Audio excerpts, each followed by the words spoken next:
السلام عليكم ورحمة الله وبركاته. ازيكم حبايبي؟ عاملين ايه؟ يا رب تكونوا بخير يا رب.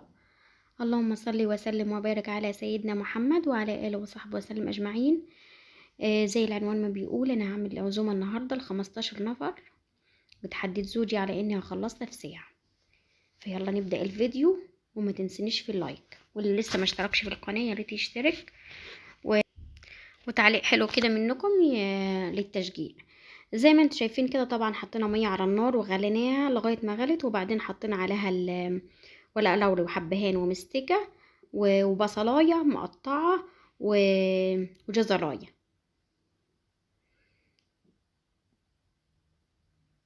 انا حسيت ان الميه كتيره، بس شويه شلت منهم شويه ميه لان انا ما عنديش حل اكبر من كده.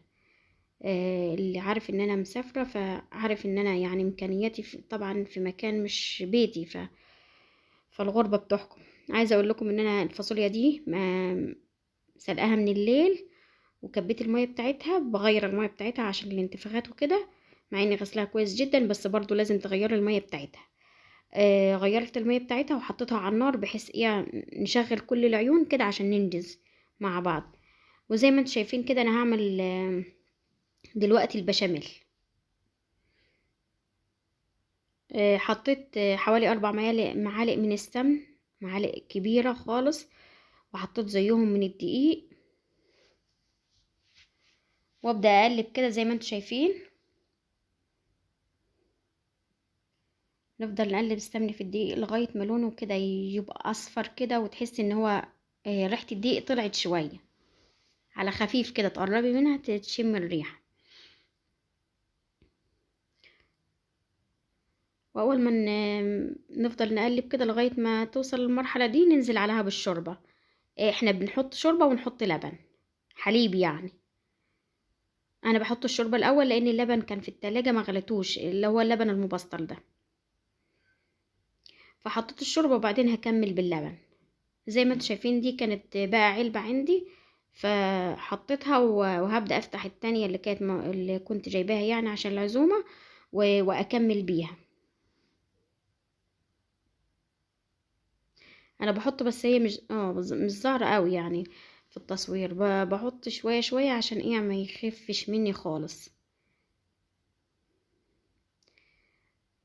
ومعلومة كده على السريع للمبتدئات.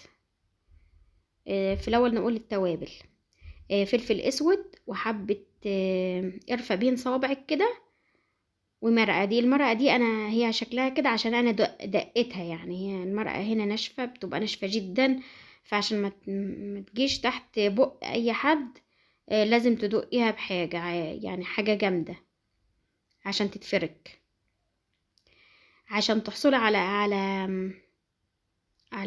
ايه على بشاميل جميل في الطعم، طعمه تحفة. اللي هو الفلفل الاسود وحبة القرفة بين صوابعك كده، ما تحطيش اكتر من كده، وال والمرقة، وبعدين وطبعا لبن على شوربة بيبقى اطعم. وزي ما انتم شايفين كده احنا بنقلب برضو في الفاصوليا في نفس الوقت، يعني عنا عليها يعني الفاصوليا عشان ما تتحرقش مننا. هتستغربوا طبعا ايه اللي غير الجو يعني. هناك كان حلتين وهنا مفيش خالص. عايزه اقول لكم ان انا عشان انجز وعشان طبعا انتوا عارفين ان انا رجلي وجعاني، مش بقدر اقف كتير، فعشان اعمل كل حاجه وما اقصرش، عملت الخطوه دي من الليل. عملت العصاج بتاع المكرونه بالبشاميل زي ما انتوا شايفين كده من الليل. حطيت سمنه او سمنه على زيت زي ما تحبي، ونزلت عليهم ببصلتين كبار، وبعدين زي ما انتوا شايفين لحمه. شوف انت هتعمل الكميه قد ايه، وانزلي باللحمه اللي انت عايزاها. الصينيه الصغيره بتاخد ربع كيلو، الصينيه كبيره ممكن تاخد نص اكتر على حسب بقى حجمها. كانت عندي كمان حته في التلاجة فحطيتها.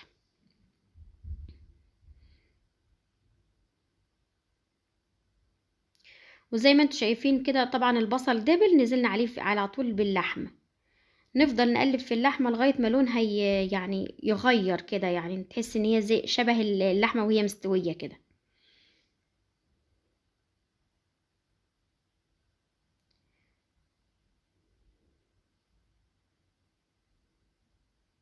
طبعا الخطوة دي سهلت عليا كتير، لأن انا حطيت فلفل اسود والسبع بهارات وحبة قرفة برضو بين صوابعي. هتحصلي على مكرونة بشاميل عمرك ما دقتها يعني، والله العظيم خرافية. يعني اي حد بيدوقها عندي ما شاء الله بيشكر فيها جدا. وده فص كبير من التوم زي ما انتم شايفين، لا فصين فصين كبار من التوم. طبعا لو عندك التوم صغير حطي اكتر من فصين، او حسب برضو الكمية، لان انا الكمية هنا عاملة كمية كبيرة للعزومة يا جماعة، 15 فرد. فزي ما انتم شايفين كده انا عملت العصاج من الليل عشان اسهل على نفسي. انت برضو لو عندك اطفال او مدرسة او بتشتغلي اي شغل يعني كده، لازم تجهزي، ولو ناوية تعملي عزومة لازم تجهزي لها من الليل. ونزلنا عليها بفلفل اخضر،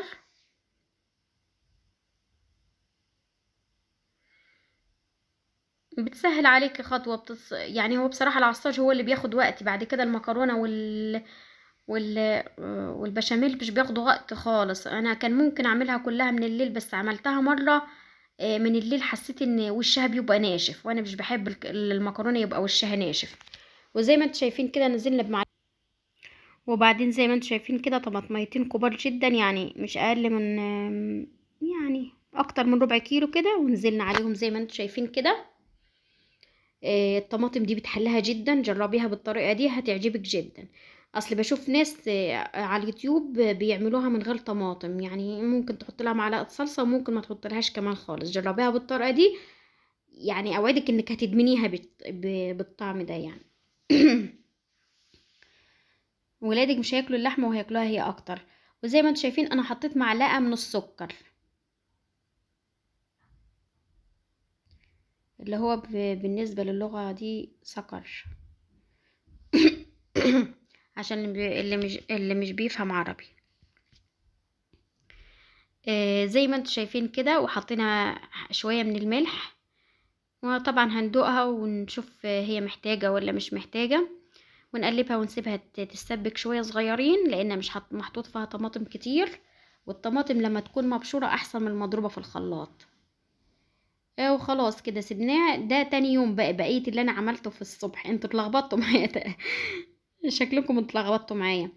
احنا بقى كده انا حطيت لكم الفيديو ده في النص عشان يبقى بقية المكرونة، عشان ما نتلخبطش من بعض، فاهميني؟ لكن المكرونة والحاجات دي اللي انا حطاها على النار دي حطاها حطاها في الصبح. انا عملت العصاج بس في الليل. وكمان بليت اسمها ايه، فاصوليا. بليت فاصوليا من الليل، بليتها بس وسلقتها الصبح زي ما انتوا شفتوها من شوية في الفيديو. وزي ما انتوا شايفين فصلتين كبار جدا زي ما انتوا شايفينهم كده، حجمهم كبير خالص. وهنقطعهم كده، هنعمل دلوقتي تقلية. خليكي واقفة كده حاطة على كذا عين عشان تنجزي، تحطي على كل العيون. انا الليلة يعني اللي شغالين عندي دلوقتي 3، والرابعة تقريبا يعني انا بخاف اشغلها اساسا، هي بالكهرباء، بس زوجي قال ما تشغلهاش. مش عارفة عملت عندهم مشكلة ولا هي فيها ايه. هي العين الرابعة دي مش بشغلها، فانا مشغلة ال3 زي ما انتوا شايفين كده. ونخلي البصل، طبعا احنا حطينا سمنة وحطينا عليها البصل، وفضلنا نقلب فيها لغاية ما لونها بقي بالشكل ده. شايفين لونها حلو ازاي؟ على فكرة البصل البيضة مش بتبقى حلوة زي اللون ده، يعني لما تكوني مصفراها يا دوبك او تبقى بيضة شوية مش بتبقى حلوة زي اللي اتحمر بالشكل ده. وننزل عليها زي ما انتوا شايفين بالصلصة. احنا طبعا هنا بنطبخ بالصلصة. عندك طماطم حط طماطم، يعني ان شاء الله حاطه طماطم بس من غير صلصة عادي الموجود عندك، معجون طماطم كده. وهنقلب فيها ونحط لها حبة من السكر ونسيبها تتسبك. دي سكر بقى. وحطينا لها كمان شوية من الفلفل الاسود، وشوية من السبع بهارات، وشوية من زهر الورد. لو ما عندكش السبع بهارات ممكن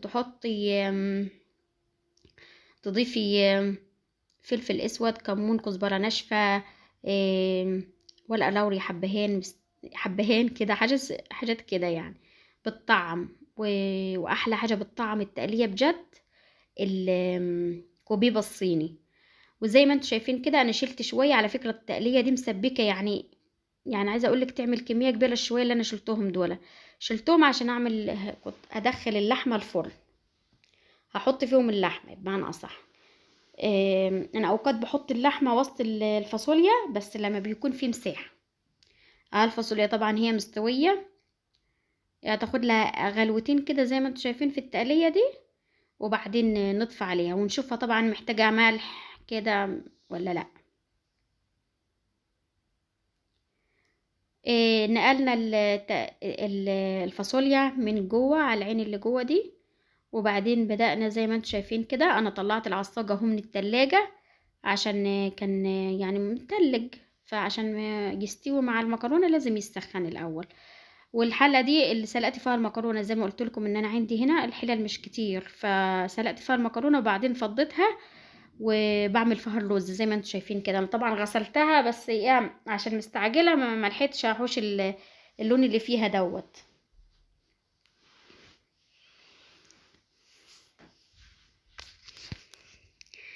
فخليت الشعريه وصلت للمرحله اللي انتوا شفتوها كده، وبعدين نزلت عليها بالرز.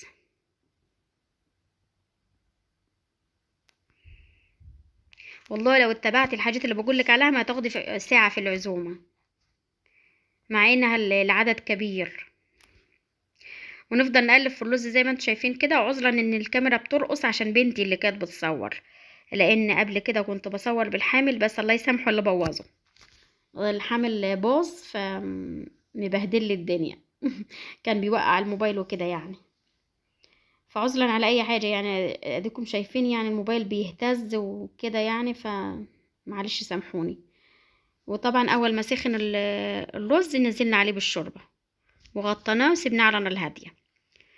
وزي ما انتم شايفين كده دول فصين من التوم بشرناهم على شويه الطماطم شويه التقليه اللي شلناهم على جنب. وهنحط فلفل اسود نفس التوابل اللي احنا حطيناها من شويه في التقليه، بس تاني عشان ايه ده هنحطهم في اللحمه عشان تطعم اللحمه. حطينا زي ما انتم شايفين كده فلفل اسود وسبع بهارات وفصين كبار من الثوم، ونزلنا عليهم بشويه من الشوربه لانهم هم كانوا سميكين جدا يعني تخان. ونزلنا عليهم بمعلقتين كده من الخل او معلقه كبيره كده، بتديهم مزازه جميله سواء للفراخ او للحمه معلقه الخل دي. لو ما بتحبيش الحاجه تبقى مززه ما تحطهاش. وزي ما انتم شايفين انا وزعت الخليط اللي انا عملته على كل اللحمه ودخلتها الفرن. وبعدين زي ما انتم شايفين كده طبعا سلقت المكرونه وكنت شايلاها على جنب، وما تحطلهاش زيت، وفي السليق يا دوبك ملح بس عشان بس تطلع منك القطعه بقطعتها. وزي ما انتم شايفين كده انا نزلت بالعصاج الموجود عندي، دهنت الصينيه وحطيت شويه مكرونه، وبعدين نزلت بالعصاج على المكرونه، وبعدين نحط باقي المكرونه. العصاج ده اللي انا عملته بالليل يعني يا جماعه ما تتوهوش مني ما تنسوش اللايك يا جماعه عشان انا عملت الفيديو ده تعبت فيه بجد. شكل البشاميل تحسي من بعيد كده ان هو مكلكع، بس والله ما كانش مكلكع ولا حاجه، هو شكله مش عارفه ليه هنا بصوا حاجات غريبه جو. يمكن تقولوا عليا ان انا بتلكك، بس والله العظيم في حاجات كتيره غريبه ومختلفه هنا يعني في الصنع عن بلدنا. زي ما انتم شايفين كده انا عملت لهم صوص كده رميته على المكرونه بيخلي لونها تحفه بعد ما تطلع. عباره عن صلصه وشويه زيت وشويه حبه سكر. وزي ما انتم شفتوا الرز مفلفل وزي الفل، والفاصوليا استوت وشكلها تحفه تحفه كده. ودي اللحمه ما حبيتش احمرها قوي عشان يعني زوجي بيحب الحاجه ما تكونش ناشفه. وادي المكرونه الفرن، مكرونه البشاميل بعد ما طلعناها شكلها تحفه، وشايفين ولا فيها كلكعه ولا اي حاجه، هو كان باين بس في التصوير. يا رب الفيديو يكون عجبكم، يا رب اكون قدرت افيدكم. ما تنسونوش في اللايك والاشتراك